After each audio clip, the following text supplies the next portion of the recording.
Hey, everybody. Welcome to Big Blend Radio with Nancy and Lisa. So since January 2021, we started a series with the Tucson Sisters in Crime. So every fourth Wednesday, we aired a show focusing on the books and writing of the various authors that are members of the Tucson, Arizona chapter. So they're part of the International Sisters in Crime organization. And the Tucson Sisters in Crime is made up of authors, writers, readers, librarians, editors, publishers, agents, booksellers, all who have a passion for the mystery genre and connecting back to Tucson, Arizona and Southern Arizona. They also welcome members to join. You could be a sister, you could be a brother in crime from anywhere, just so long as you have an interest in writing and in the Southern Arizona mystery community. So the website is TucsonSistersInCrime.org.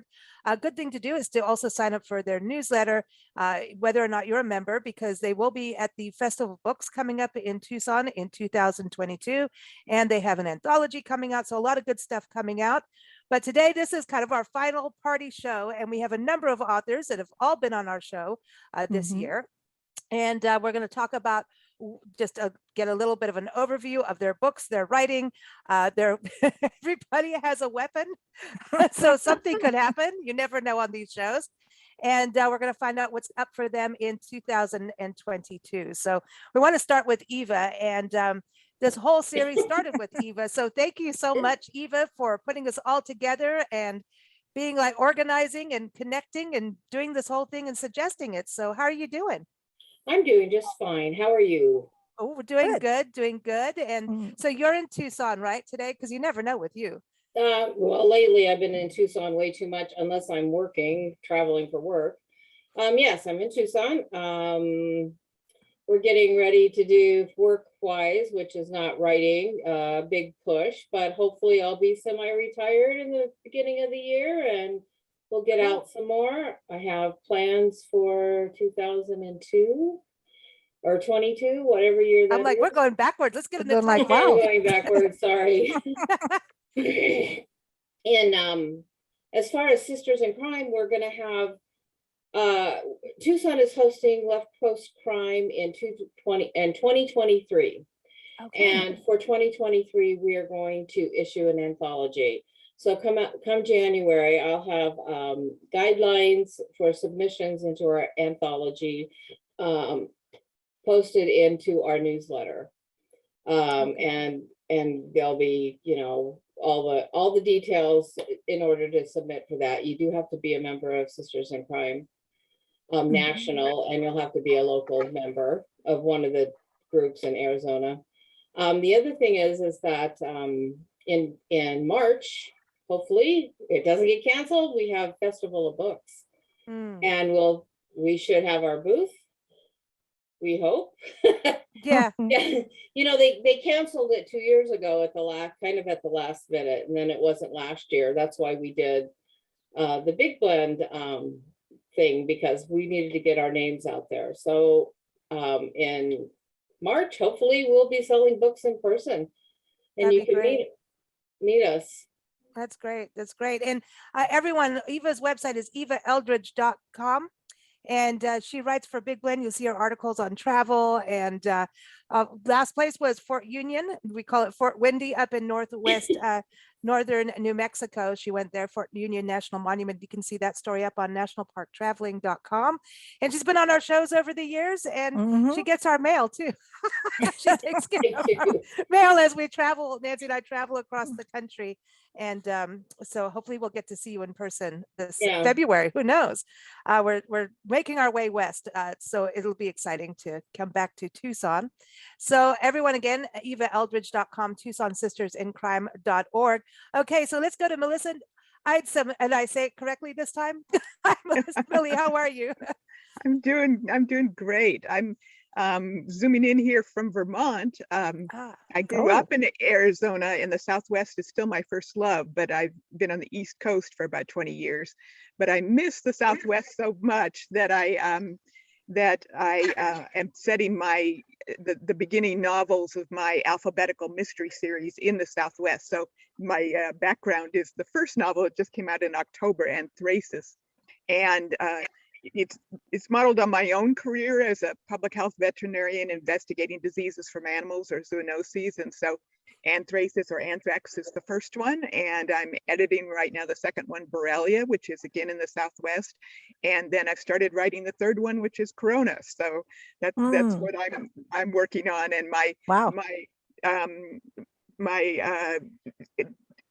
my weapon of choice today is Elaine's Iguana, because I actually have a short story that's in the process of being published about people dying from salmonella from bearded dragons. So Wow.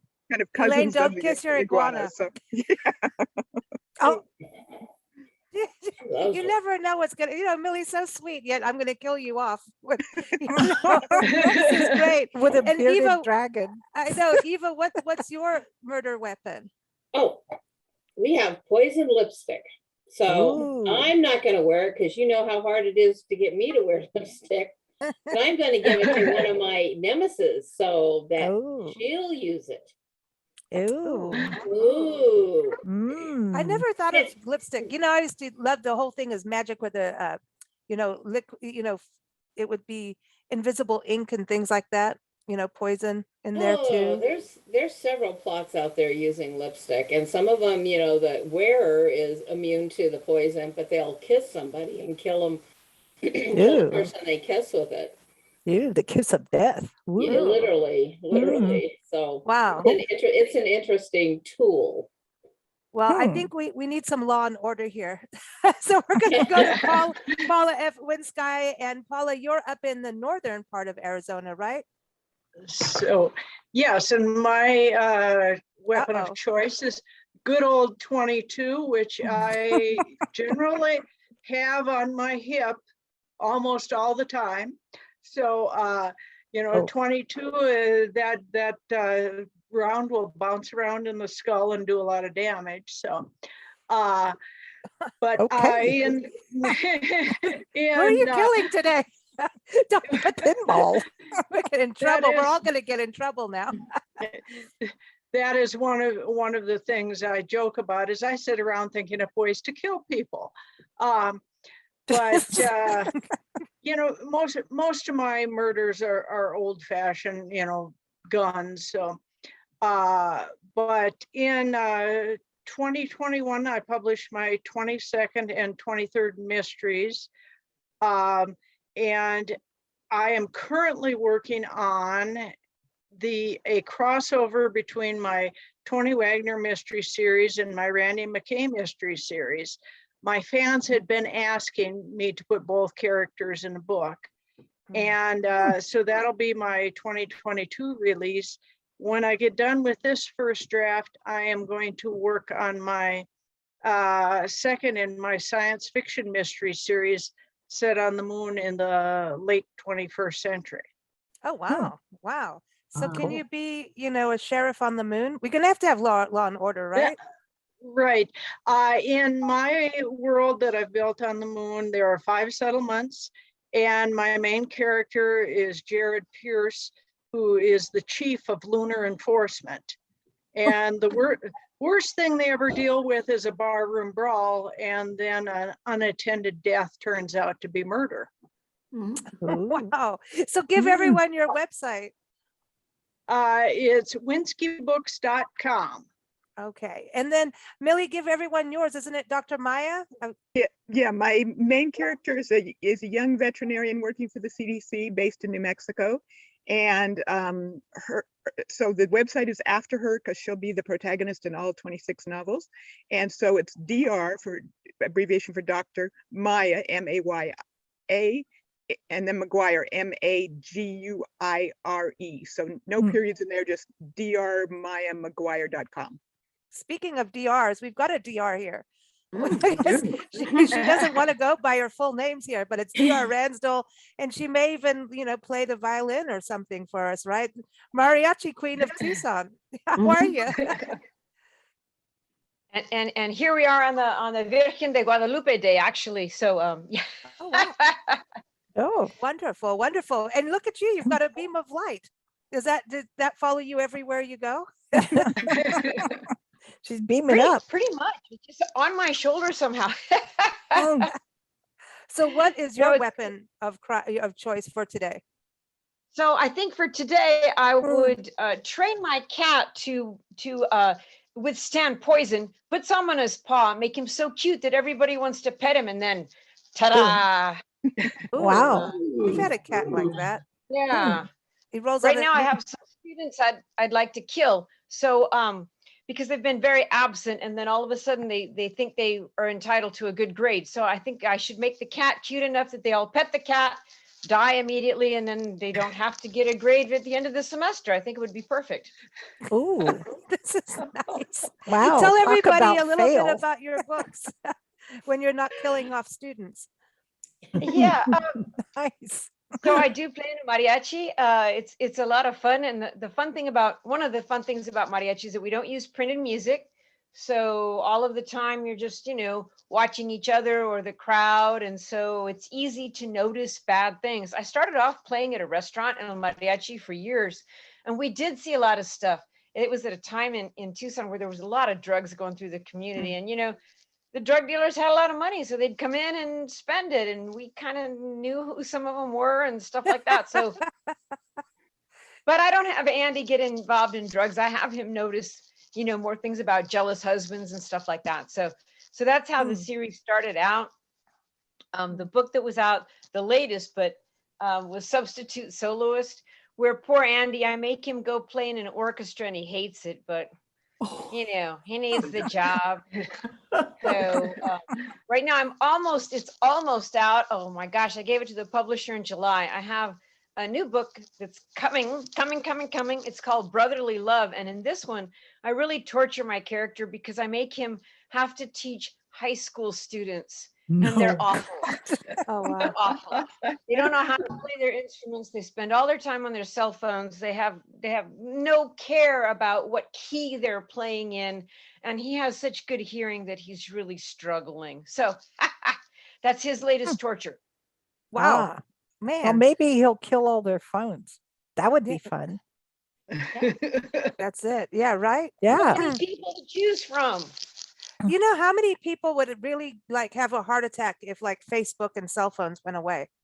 Really, there would be widespread panic. I What think a it'd be worse. wonderful idea. It would be worse than when the pandemic hit. It would be its own pandemic. It's that's it. You're disconnected Awesome. I from think the it'd be metaverse. Wonderful. No more Just- metaverse for you. Yeah, no metaverse. No Oh, boy. That metaverse. would be but that's a great plot, you guys. Yeah. Yeah, They it's don't, they'd all bail to Instagram and Snapchat or whatever the current thing is. Don't worry. Yeah. We aren't gonna let that go anymore. that it's just it's or we could all just play TikTok and do a dance. Why not? Well, at Speaking least of, that's funny. I know. Yeah. So we've got Elaine Powers back, Elaine Apowers, and she's got a special guest and she brought a special guest last time. It's Ezra, right, Elaine? This is Ezra, Green Iguana. So what's a green iguana doing in a mystery format?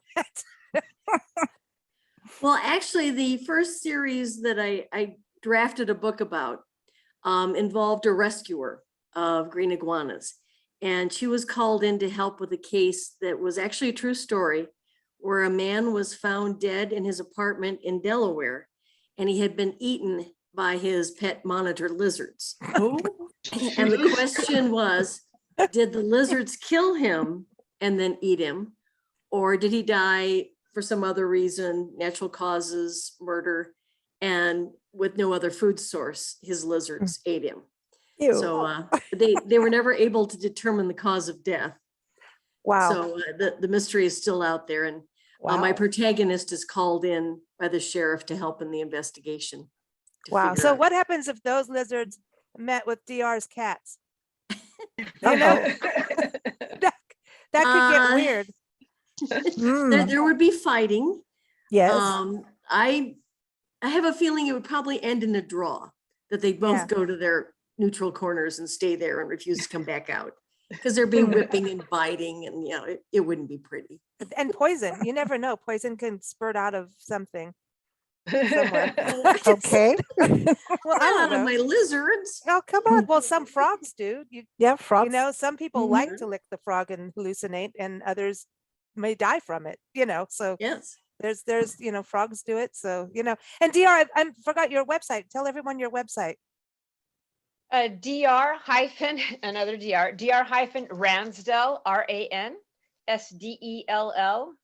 All right. Cool. And I So hate there's- to admit, but sometimes I have found half-eaten lizards in my house brought in by my Mm, yeah. torturous cats, but they're Mhm. older now, so they've lost their taste for blood. Oh, Oh, good. and desert iguanas are a little smaller than what you're holding today, Elaine. Exactly. So it's ElaineApowers.com, right? ElaineApowers.com. There it is. Up there, she's got it. So how many books do you have now? Because it's mostly for children. Yeah, I mostly write science-based children's books, and I have 27 out. I'm about to hopefully finish up my 28th at the end of the year, Wow. and several more scheduled to be released next year as well. Cool. Wow. Wow. So, Wow. you know, we've been starting up with books, bookshop.org to showcase books through them because it helps local booksellers. And so we'll be putting all your books, all the Tucson Sisters in Crime that have been on our show, into a bookshop on bookshop.org so everyone can check them out. And all I know is this is going to be a really big bookshop. I'm just thinking how many books you've all written, you know. So, you know, you're doing the whole alphabet, Millie. I mean, you got to talk to Elaine. She's got always 20. How many have you written, Paula? 23 I've published. Oh my gosh. Wow. Oh my gosh. Oh my gosh. So let's go to Susan Miller. And she's a geology queen who tells us the truth about dinosaurs and frozen fish and fossils and all kinds of good stuff. But welcome back. How are you, Susan? I'm excellent. Thank you so much for hosting this, because I haven't seen my friends for a while. My murder weapon. Yes. Oh, yeah. This is actually a letter opener from a gas station that no longer exists in downtown Pasadena, back when I was growing up. So this is, at least 60, 65 years old. Wow. And I just still have it because my mother still had it. And where the Pasadena freeway now goes through, it just took out all of the area I used to walk through to get to school. And this gas station was there. So it was the only thing I could think of this morning. I have no idea how this would be used in a novel, but it might be used in a short story. So, I'll start thinking about that. So what's coming up? So who am I? Number one, I write the Frankie Mcfarlane mysteries, and Frankie's a geologist, and they're set throughout the West. And there are 6 of those in print. And I put, my mystery writing on hold, except for a short story during the pandemic. And like so many of us did, pursued other things. So I have a book of 2 collections of poetry that are coming out, the first in 2022 and the second in 2023. So the first one comes out in February, and it's called Making Silent Stones Sing, and it's by being put out by Finishing Line Press. And I don't know about the rest of you, but during National Novel Writing Month in November, I returned to writing mystery novels. So I picked up the Frankie Mcfarlane mystery that I had put on the back burner 2 years ago when the pandemic started. And I've been working on that. And also there was a historical mystery which was finished, and I sent it out to an editor last week. So Cool. that is set in 1885. It's a young woman protagonist. So who knows what will happen in 2022 and 2023. But I am working on mysteries again, longer form, not just the short form. Right. What did I miss here? You've been busy. I have been. That's Actually, I found that the the isolation was very good for me. I'm an introvert. So, you know, it was not painful at all to spend that time, to have an excuse to spend that time writing rather than teaching workshops or doing anything else. So it was not painful. It was a joy to focus actually on filling the well with poetry for a couple of years, so that then I could return to using, you know, those images in the Frankie Mcfarlane books. Cool. Cool. Cool. So Awesome. give everyone your website. SusanCummonsMiller.com. There you go. So Kathy McIntosh is back. How are you doing? Hi there. It's good to see all of you, Lisa and Nancy and the rest of you. And I'm really looking forward to March. I mean, yes, March and the Festival of Books. And in fact, I think I may be the least prolific of you all, but I have 3 books out and I didn't know about the weapon, so I brought my flying pig. My flying pig is actually rather apropos because in my second book, the main murder weapon isn't pigs, but they are rather deadly. Some hogs are rather deadly and someone gets caught with some hogs. So that's not too inappropriate. The other murder weapon I brought, which I really want to use sometime, but I haven't yet, is another, this is a letter opener that a friend of mine from Kenya sent me. And I really, it's beautiful. Looks like and ebony. It's very sharp. Mhm. Well, there we go. I'll put it up there. Yeah. And I don't know how the pig and the letter slaughter. opener can be connected, but it could be pretty ugly. Could be ugly. You know, there was So- a pig in Washington State that the British and the Spanish, I think it was, fought. No, the French. I'm going to get in trouble. The English and the French. There was this pig that went between the 2 camps but way back when, in Ebby's Island, or it's a National Historic Yeah. Site now, and it went back and forth, and everybody was peaceful while the world was fighting, and everyone was fighting, but the British and the French got along because of this pig, and then somebody killed the pig, and all hell broke loose, and that was That's it. bloodshed. So there it is. Save Oh, the pig. yes. Yeah. Oh my goodness, so- that's wonderful. It's, It's you not know- wonderful. I mean, it's Well, tragic. I know what you mean, but it's a crazy war story that that's true. But there it is. Oh. So pig give wars. everyone a little overview of your books. Okay, this is the most recent, Murder Sonoran Style. And it's on Audible now. And Cool. it is set in Arizona. My first 2 were set in Idaho, where I used to live. I'm working on book 4, and it is going to be also set in Arizona, in Cottonwood, Arizona. Oh, And nice. it features a travel guide. And the first one featured the owner of the travel company, Gabe Ramsey, but this one is the chef and a guide named Madrone Hunter. So she is the protagonist. And I really like her, and I think she'll be in charge from now on. Wow. I just like having a female protagonist, and she's fun.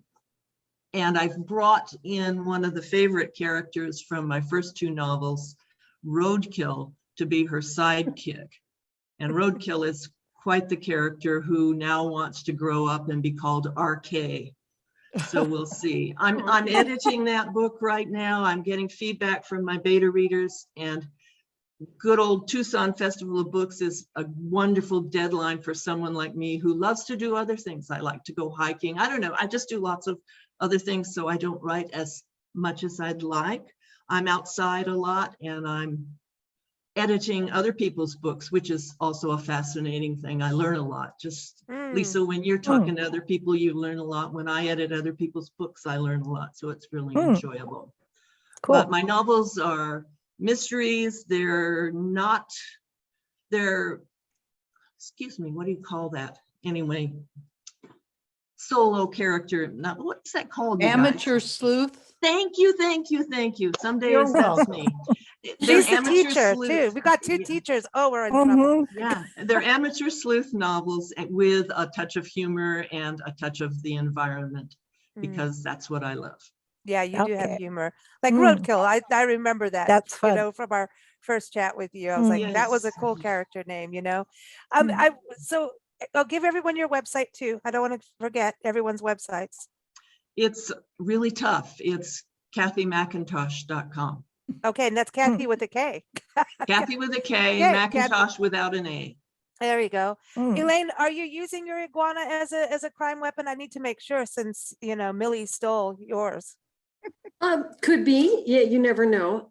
In my stories, I don't. The iguana is actually a sidekick of the amateur sleuth. It's her personal pet in her house. Ah, okay. All right. So I want to play a like game it. with you all. Just, I didn't even tell you before we did this, but come on, why not? It's a party. So we've done this on our shows. Nancy, show your murder weapon. Oh, my little elf. Yeah. He delivers really mean, nasty Christmas presents that kill. I'm coming after the elf with a pair of scissors. Oh, Snippy. Yeah. I'm going to snip his nose off first. Get it. Get it. But okay, so here's the thing. It's story time. So we're each gonna get a word. And when you hear that word that is given to you, what is either your first memory? Where does it take you back to? Or how does it relate back to a story in your book? In one of your books, I should say. Or one of your stories, or a poem. It doesn't matter. It relates back to your writing.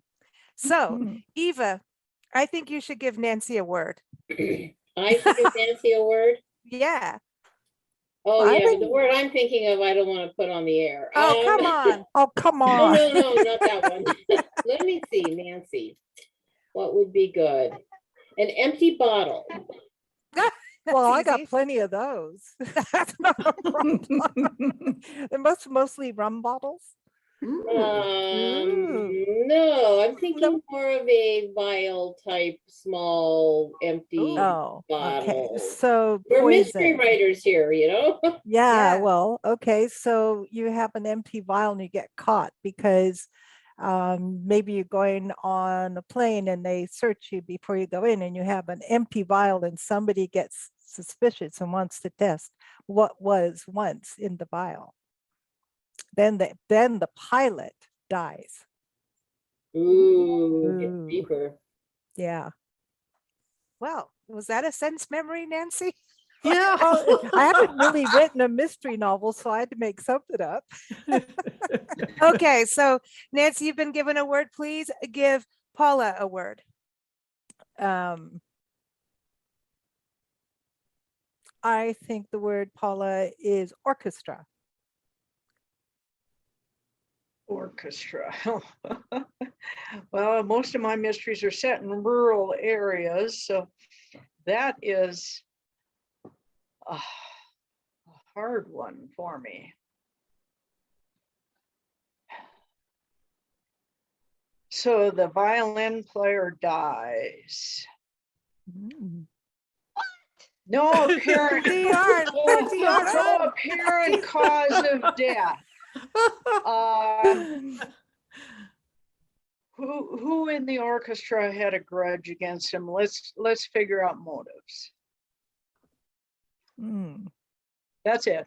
That's it. Maybe the conductor, because the violinists wouldn't do what they were told to do. Ooh. So so the violence, so you're in the rural area. So Yeah. there would be like a community center that suddenly an orchestra gets to come to town for some reason. Which would be odd and different. No, it's a much smaller rural area than that. It would be more like a three-piece band that would Okay. come to the community center. Like a mariachi band. Yeah, Yes. there may be cats outside. So speaking of that, Paula, I think you better give DR a word. Okay, who am I giving a word? To DR, since she's got the mariachi Oh, band. DR. Okay, snow.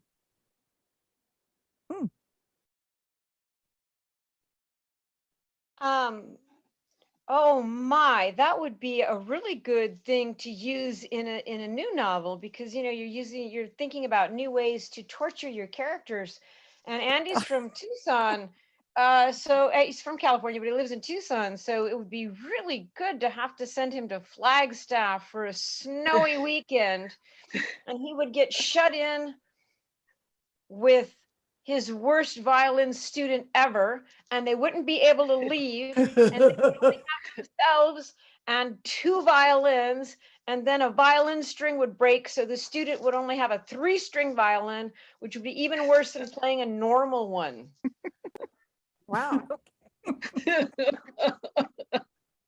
Sounds good to me. Wow. Okay, so DR, give Millie a word. Okay. She might have Lampshade. snow. She might lampshade. Lampshade. Oh, Ooh. good. That's a good one, because actually a very pivotal scene in my first novel, Anthracis. The protagonist is coming back from hiking Bandelier National Monument, and she's got a maybe new boyfriend, a physician that she's working with. And so they got close on the hike, and they come back, and it's November 1st, El Dia de los Muertos, the Day of the Dead. So they were out trick-or-treating the night before, and so they were hiking in Bandelier on November 1st, and they come back to her apartment, and she is worried over anthrax and the mystery of why it's spreading in Arizona. And she also worries that this new boyfriend might not be telling her very much either about himself, that he might have some mysteries that he's keeping from her. And so they're in a small Santa Fe apartment, and the only light is from an old lampshade. She's got kind of rundown furniture, and so it's a very spooky Day of the Dead, as she decides to press him on the mysteries that he's been holding from her, as the room is lit only by this old lampshade. Well, Wow. there it is. Well, it's got to Mm. have lighting, Yeah. ambiance, right? Yes. I like that. So, Millie, I think you've got to give Susan a word. Oh, Okay, let's see. Well, I understand that, like you, I write about climate change, and I understand that you have that in some of your books too. So I'll say climate change for you. oh, let's take a great big topic. Yeah. I mean, lampshade is so concrete. Climate change. I mean, it's in everything. We're all gonna so die. We're all gonna die. Okay. Well, Frankie, when she comes back from in her second novel, Death Assemblage, she comes back to Tucson, and she's been away for 13 years. She attended school at Stanford and down in Southern California, and she worked for the U.S. Geological Survey. So she's come back after the first episode where she was finishing her field research for her PhD, comes back to teach in Tucson. And what strikes her is how much change has occurred in Tucson in just the 13 years that she's been away.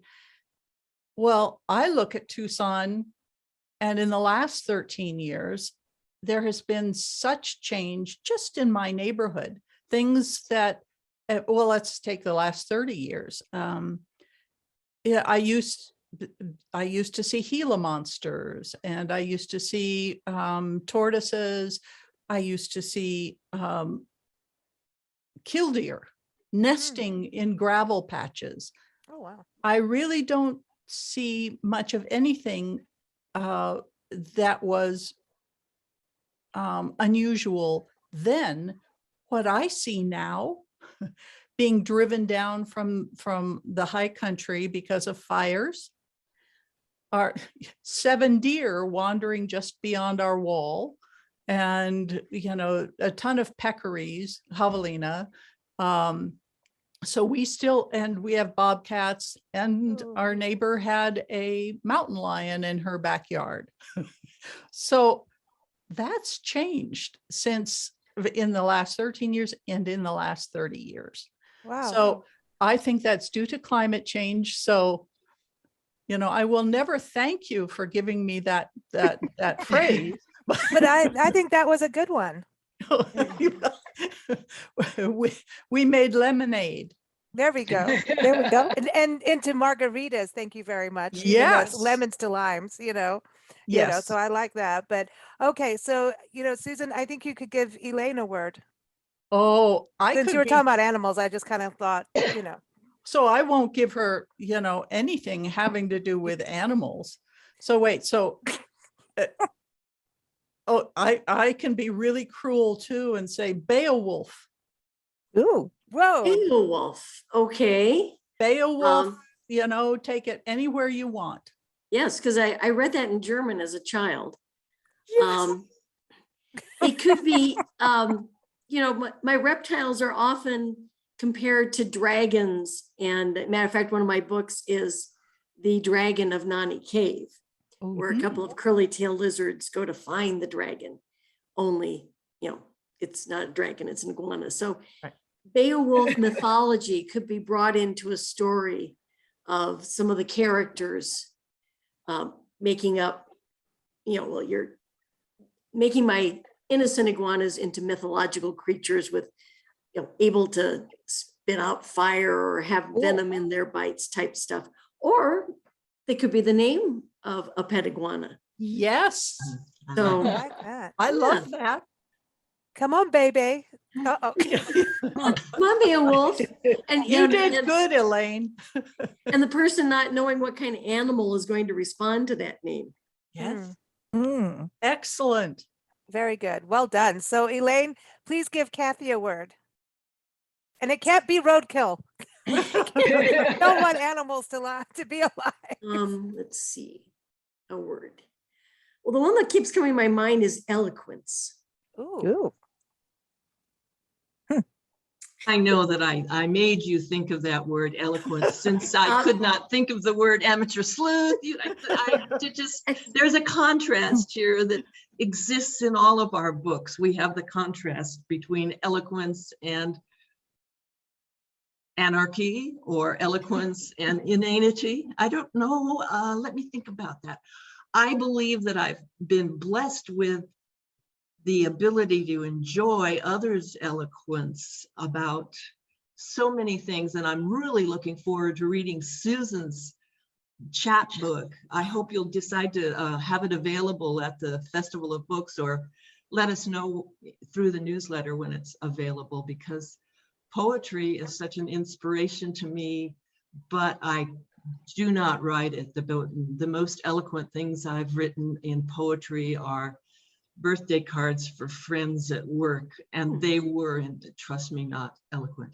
But as to my books, I think that that's probably one of the most entertaining things about writing, is playing with words and playing with puns without becoming cloying or stupid.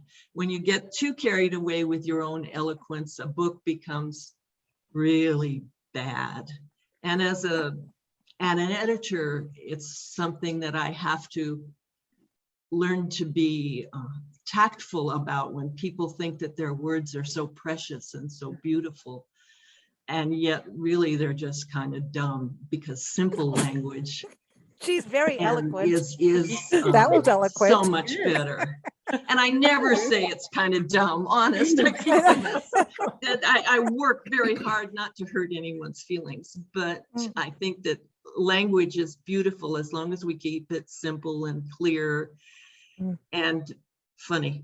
And don't get in the way of it. I think that's where people lose the eloquence, is it's all about them being clever. Yes. And if you don't deliver it, then it sucks. Absolutely. Absolutely. So Kathy, we got to go back to Eva. She started all this, so we're going around full circle. You got to give Eva a word. Well, Eva, your background makes me think of poinsettias. Oh, They aren't poinsettia. poinsettias, I know that, but they Right, somehow. They're festive. amaryllis that I grow actually. And it's National Poinsettia today that we're recording on. I'm just saying. Is Oh, it? yeah. Oh, And it's about Ooh. fostering the country. Okay, sorry, but the two countries, America and Mexico, uniting over poinsettias. Anyway, that's why today is National Poinsettia Day. I think you Sorry. should have given that word to Lisa. She's so much more the information. Sorry, but anyway, go ahead with your poinsettia. My poinsettias. Oh, I think that how can I work that in? That would be you give a friend or you receive a poinsettia from somebody as a gift. A beautiful red, beautiful big red, beautiful. I'm repeating myself now. Flower, and then the next day it dies. All the leaves fall off, which sometimes happens to me anyway. And so you call your friend up and say, thank you for this beautiful flower. And then you send them a picture of the stick sitting there with, the one leaf sitting going on it. And it turns out that somebody had taken the poinsettia in between the friend sending it and getting it to you and sabotaging it because they wanted to cause trouble. Oh, The sabotage of the poinsettia. Yeah. Now that just ruins, relations. So between that's two like, countries. who touched my poinsettia? Who licked the cookies? But I vaguely remember, even though I was trained as a veterinarian, I didn't really do clinical practice, but I vaguely remember that poinsettias are actually toxic to Mhm. animals or Right, or people. And If dogs. it's- For people. Dogs. Yeah. That just gives them, they may barf or give you funny poo. Yeah. So they shouldn't die. Well, Merry depending on how much they Christmas. eat. A lot I of was- but a lot of the poison plants, the animals really don't eat them. I've never seen anything trying to eat an oleander. I've not seen any of my animals ever try to eat a poinsettia, or people freak out kind of like, oh, that plant's poisonous, you can't have that in your yard. And it's like, if your dog is going to eat it, you've got more problems than having a poison plant in your yard. Well, where we are right now is, we pet sit as we travel the country. We're taking care of a Labrador crossed greyhound, and then a Labradoodle, and they're both Yes. 1 year old. And They eat because of the flowers. cross greyhound, the dog jumps up and prunes the top of hedges, but their game They- is to eat the roses because there's Yeah. roses blooming, believe it or not, in Raleigh, North Yeah. Carolina in December. And And they've I eaten will them all. send you all the video because this dog goes up, Mm. in teaching the Labradoodle to jump up, and then they play Mhm. chase around the garden with the rose, And this and they morning, eat it. the Labradoodle he ate 3. But He knows how to roses jump up now. They're Roses fine. aren't poisonous, so No. Yeah. And I they're think they easy. taste good. Yeah, The they dogs do. love Yeah, them. but I don't see animals eating poisonous plants all that often. I don't, Well- and you don't hear of it just once in a while. I have to say, I had Actu- goats and they did eat oleanders and it made them really sick. Oh, So Well, goats iguana- kind of will eat anything. I think there's It- that mentality. Iguanas can eat oleander and it has no effect on them whatsoever. Oh, wow. But they also have Wow. a massive liver. wow. Oh, maybe we should be iguanas, Nancy. Well, you have a For our massive wine? liver? No, Just kidding. don't Okay. listen, Ezra, don't listen. Oh, well, thank you all for joining us. Very exciting for 2022. The pandemic has, stimulated a lot of creativity, whether it's doing something new. I mean, you were all talking about doing something new during the pandemic. I think as writers, every time you do something new, doesn't that go into your book somewhere down the road? It Yes. teaches you Mhm. something to use. So that's very cool. Let's go around the room. We all wish we were actually in a real room together, but let's go around the room and get everybody's website again. Kathy, give everyone your website and the main title of your series, your book series. My website is www.kathymcintosh.com. Kathy with a K, Macintosh without an A.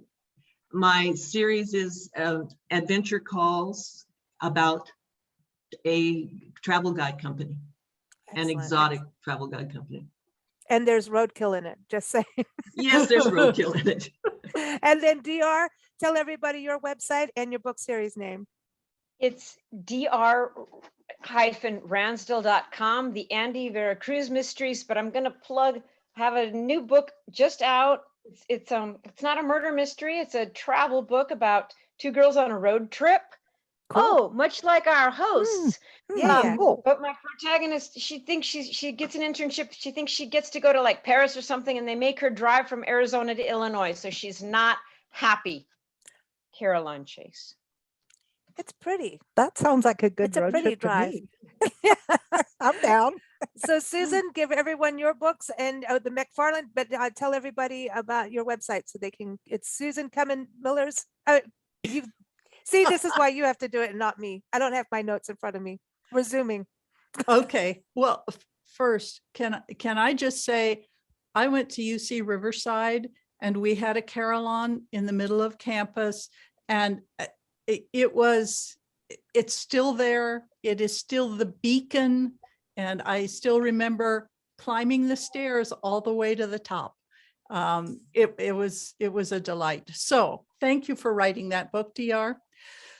SusanCumminsMiller.com is the website. The Frankie Mcfarlane mysteries are what I'm known for. Somebody was, Kathy, I guess, was asking about the poetry book. The chapbook is available for pre-order from Finishing Line Press right now. It's called Making Silent Stones Sing.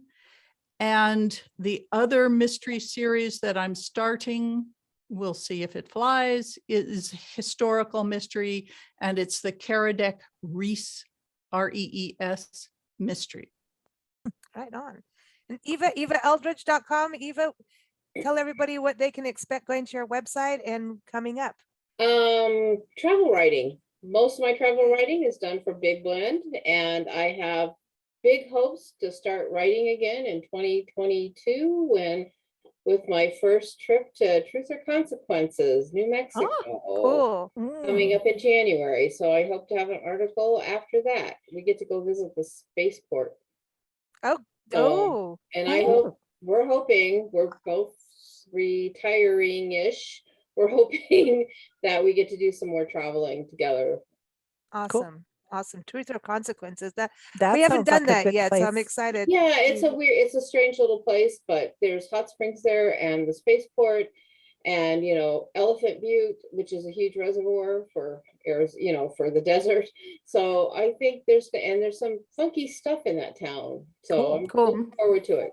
And your Near Hatch chilies. That's another good Yes. reason, right? I am a proponent. I love Pueblo chilies as opposed to Hatch chilies. I know Hatch is closer, but Pueblo chilies are thicker and meatier, and they have, a lot of times the Hatch chilies are too hot for me. I can't quite handle the heat, but Pueblo has this lovely range of heat in their chilies and a wide range of different types of chilies. I actually prefer them. Ooh, Hatch maybe is you could Hatch kill is close. somebody with Yeah. chilies. Ooh. Ooh, Oh, Yes, you that can. would be, Yeah, can You you could imagine how painful that would be? I know. yeah. Ow. You know what? No, you could take a dead body and mince it up and stuff it in a chili. Oh, see, I don't need to come up with Oh, stories. You guys give God. me time.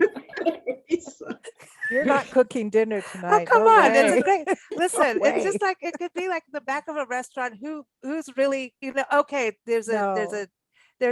I got it because there's a movie coming out, an independent movie, and it's about a dinner party that goes crazy, and some rich guy invites all these people over, and they really don't know what they're eating, and mayhem goes off. I wish I could remember the name of it. We might be interviewing them, but it's like all kinds of things happen where people just start guzzling wine, sexual things happen, and people disappear. All these people from nowhere start showing up to the dinner, but apparently one guy runs off to find out what they're really eating. So that's Ew. kind of where that came from. It's a Ew. Greek tragedy. Yes, see, there it is. There it is. You never know what's going to happen when you go to dinner at someone's house. That's or for sure. Or Take your Sweeney weapon. Todd. Yes, Mm. or Sweeney Todd, yes. That's it. That's it. So Paula, give everyone your website and give a preview of your series. Okay, it's winskybooks.com. And I'm best known for my Tony Wagner mysteries. There's 11 in those, but I also have the Randy McKay mysteries, and he's more of an amateur sleuth. And then I'm just starting I've published the first book in the Lunar Enforcement Mysteries. Cool. All right. All right. All right, Elaine. Elaine.apowers.com. The A is important because there used to be a national figure salon chain. I hope to get my first mystery out next year. And of course it will feature an iguana. But most of my books are science-based children's books, rhyming picture books, and adventure tales. So I have the Don't series, which is about the Sonoran Desert. But then I have the Curtis Curly tale, and then the Lime Lizard Lads. Awesome. So your book cover should maybe, for your mystery with the iguana, should have some humans, like a human skull half eaten with the iguana eating it. Nancy. But iguanas Are are nice. herbivores. They're vegetarians. Well, maybe this Well, one don't went they to eat the, insects? this one went to Truth or Consequences and beamed out. I don't know, something happened to it. All right. It And becomes a opportunistic, dragon. yes. Just Millie- standing on the skull. Just stand- yeah. yes. Oh, yeah, there it is. Ooh, with Or- this, ooh, Or It climbing out of the skull. Ooh, coming Ooh, out of the Tail eye sticking out, socket. Yeah, yeah, coming out of the mouth. And the Yeah. tail comes out one nostril. That'd be cool, man. exactly. Yeah. This is just delightful. Millie, your books scare me because they're too close to the truth. Give everyone your website. Yeah, they're definitely science-based. I added my website to my name so you can Oh, see yes. it there. So drmayamaguire.com, named after my main character. And anybody who goes to the website and puts their own email address on my reader list, I will email you a copy of a play that I wrote a year ago last summer about the Santa Fe Monument. If you remember that, it's a phallic monument that honored the troops in the Civil War who stamped out the savage Indians. And so it's always been a controversial monument. And so I wrote a 10-minute play featured over the controversy of that monument a year ago summer, and it actually won first place for a publisher called Synchronicity. So, Cool. so anybody who signs up for my reader list, I'll send you a free e-copy or PDF of my award-winning play. So I Cool. encourage you to do that, and I've got a number of my short stories that are for free on my website as well. And I'm just going to be continuing to work on my Borrelia book, which is about the spirochete bacteria that causes Lyme disease, but it causes a lot of other diseases as well. And as I said, I started during NaNoWriMo this November, I started the coronavirus one. So Excellent. Excellent. Well, thank you all for joining us. I encourage you to go to the website, TucsonSistersOfCrime.org. And as you can see, there's a lot of networking and friendships going on with this, as well as the events. Eva, are there also different workshops, or you have speakers as well that come to the Sisters of Crime? Yes, right now we're doing Zoom meetings, and we have a really excellent person who gets us speakers. They talk about all kinds of things. So yeah, it's been really interesting. Writing techniques, details for your crime. So we get people who do details. We have a little bit of marketing going on. So yeah, our meetings are actually quite interesting. And who knows when we'll be able to get together in person again. But the Zoom thing has been working nice because we can get people from they don't have to be local, and they can speak to us from wherever they are. Like Millie, and like Millie, you're up right? in Like Millie. yes, yeah, Millie's up in Vermont. So yeah, that's Yeah. I'd awesome. like to hear about all those alphabetical ways to kill people. Sounds Yeah. Yeah, our speakers have been really excellent this year. I've totally Mhm. enjoyed the Zoom meetings. They've been varied and interesting. Great. Cool. Well, thank you all again, and Yeah. best wishes for 2022 with your books. Mhm. All of them, just keep going, and hopefully, everything works out with the books, the the book, I was going to say the books, it's the book expo. The that you call Tucson it? Festival of Festival of Books. Books, Tucson Festival of Books. And if it's not in person, if it is the last minute thing, last year they did things online, didn't they? So if something Mhm. will still happen. They still Yeah. are doing that online. There's still a continuing thing with Festival of Books. They have author profiles and stuff going on all the time through them too. But the in-person thing is pretty awesome. Hmm. In the past, there's thousands and thousands of people, and people walk by and they see our big banner, Tucson Sisters in Crime, and nobody knows what that's about. And so they come and ask. And then we usually have 2 or 3 authors sitting there signing their books, and they get to talk to them in person. It was a great event. The last one was a great event for that. Hmm. So hopefully Excellent. we keep our fingers crossed and we stay semi-healthy and be safe, and we get to do that again because it is fun. Wow. So DR, you're saying it's over 100,000 people. I think Wow. so, yeah. Mhm. Yep. That's a lot. Wow, that's At awesome. That's a the lot. at the last one, it was 135,000. Wow. Yes. Wow. Wow. Yep. So it's That's getting great. bigger. Well, Tucson really does put on good festivals. I mean, Yes. it really does. And Tucson should go to Tucson. If you're not in Tucson, you need to go to Tucson. It's one of the best cities in the world. And it's Thank the you. Mm. I can't pronounce anything. Gastronomy. Yeah, it's Gastronomy. the capital of the world for gastronomy, and Mhm. it's actually a UNESCO World Heritage Site through that. And there's obviously Saguaro National Park and all kinds of outdoor activities. And no matter what time of year, even in the summer, you've got monsoon seasons that are cool, full of drama. And there's rattlesnakes out there if you want to use Cool. that in one of your Nice. books. I'm just saying. And like we said in the very first conversation about Tucson Sisters in Crime, we talked about how the desert is a great place to bury bodies. Oh, So for sure. anyway, Yes. go to Tucson. Thank you all for joining us again, everyone. TucsonSistersInCrime.org. Thank you so much. Thank you, Lisa Thank and you, Nancy. Nancy.